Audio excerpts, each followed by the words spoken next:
Di sebuah desa kecil di kaki Gunung Langit Biru, hiduplah seorang pemuda bernama Arga. Ia yatim piatu sejak kecil, dibesarkan oleh kakeknya yang sudah tua. Arga dikenal sebagai pemuda pemalas dan lemah di mata seluruh desa. Para pemuda desa sering mengejeknya karena ia tak pernah ikut bertani keras atau berlatih bela diri seperti mereka. Setiap tahun, perguruan silat terkenal, Sekolah Harimau Perak, mengadakan ujian masuk di desa itu. Para pemuda desa berbondong-bondong mendaftar, termasuk Reno, putra kepala desa yang sombong dan kuat. Ketika Arga nekat ikut mendaftar hanya karena ingin membuktikan diri, semua orang tertawa. Dasar anak miskin. Jurus apa yang kau kuasai? Jurus menyapu halaman, ejek Reno disambut tawa keras. Para pemuji dari perguruan bahkan tak mau mengujinya lama-lama. Arga langsung gugur di babak pertama, dipermalukan di depan ratusan orang. Malam itu, Arga yang patah hati pergi ke hutan belakang gunung sendirian. Ia menangis di dekat sebuah gua tua yang konon angker. Tanpa sengaja, kakinya tersandung batu kuno bertulis aksara aneh. Saat ia menyentuh batu itu, gua terbuka dan cahaya biru menyilaukan matanya. Di dalam gua, Arga menemukan sebuah kitab kulit naga berjudul Jurus Langit Abadi. Kitab itu berisi teknik silat kuno yang hilang ribuan tahun lalu, diciptakan oleh seorang dewa silat. Jurus ini tak butuh kekuatan fisik besar, melainkan pemahaman tentang aliran energi langit dan bumi. Arga yang tak punya apa-apa lagi memutuskan tinggal di gua itu selama 3 tahun penuh. Ia berlatih tanpa henti, siang malam, hingga tubuhnya kurus kering, tapi matanya semakin tajam. 3 tahun kemudian, sebuah turnamen silat antar perguruan besar diadakan di ibu kota provinsi. Sekolah Harimau Perak mengirimkan 10 murid terbaiknya, termasuk Reno yang kini sudah menjadi kepala murid. Tiba-tiba, seorang pemuda berjubah putih sederhana mendaftar sebagai peserta bebas. Wajahnya biasa saja, tapi auranya membuat orang merinding. Tak ada yang mengenalinya, sampai ia membuka suara. Aku Arga, dari desa Gunung Langit Biru. Seluruh penonton bergunjing, lalu tertawa. Itu si pemuda lemah yang dulu ditendang keluar. Di arena, Arga melawan satu persatu lawan terkuat.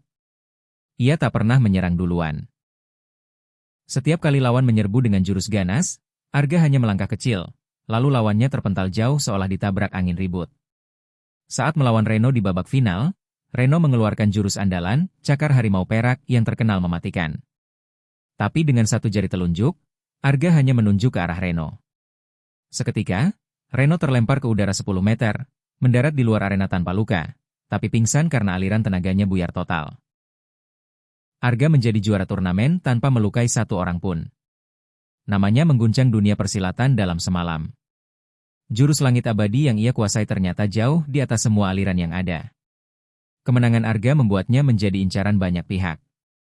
Namun yang paling mengejutkan, 10 wanita cantik dari berbagai penjuru datang menemuinya, masing-masing dengan alasan ingin menikahinya. Putri Raja Provinsi Timur ingin memperkuat kerajaan dengan keturunan berkekuatan langit.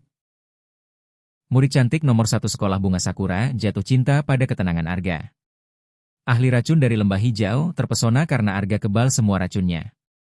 Pendekar pedang wanita legendaris ingin menantang dan akhirnya kalah, lalu jatuh cinta.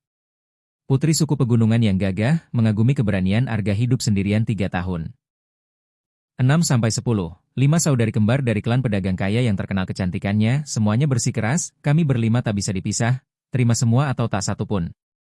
Mereka semua berkumpul di rumah sederhana Arga, membuat desa kecil itu ramai luar biasa.